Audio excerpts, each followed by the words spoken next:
यह कहानी एक गांव की है जहां एक माँ अपनी दो बेटियों के साथ रहती थी। माँ की दो बेटियां थीं, रोशनी और छाया। रोशनी बड़ी थी और छाया छोटी।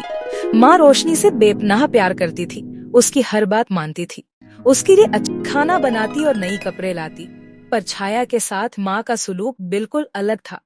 माँ उसे घर का सारा काम करवाती, कभी अच्छे कपड़े या खाने का ख्याल नहीं रखती थी।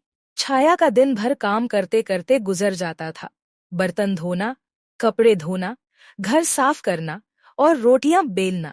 फिर भी माँ कभी उसे प्यार से बात नहीं करती थी, लेकिन छाया अपनी माँ और बहन के लिए कुछ भी करने को तैयार रहती थी, क्योंकि उसके दिल में उनके लिए प्यार था।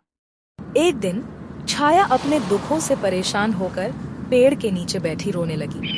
तभी वहां एक बूढ़ी औरत आई और छाया से पूछा, बेटियां, तो इतनी उदासी में क्यों है? छाया ने अपनी सारी कहानी उस बूढ़ी औरत को सुना दी।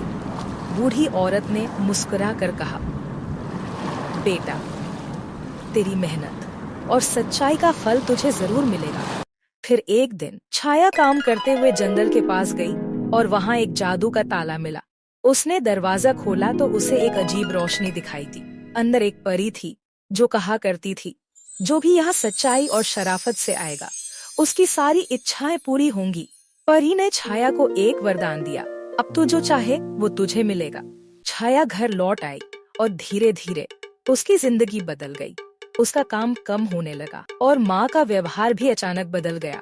माँ को उसकी गलती का एहसास हुआ, क्योंकि रोशनी जब कभी माँ के लिए कुछ करती, उसका स्वभाव घमंडी और अपनी मर्जी का होता था, जबकि छाया की सच्चाई और प्यार माँ को अब समझ आने लगा। आखिर में माँ दोनों बेटियों से बराबर प्यार करने लगी और छाया की मेहनत का फल उसे खुशी और इज्जत के रूप में मिला।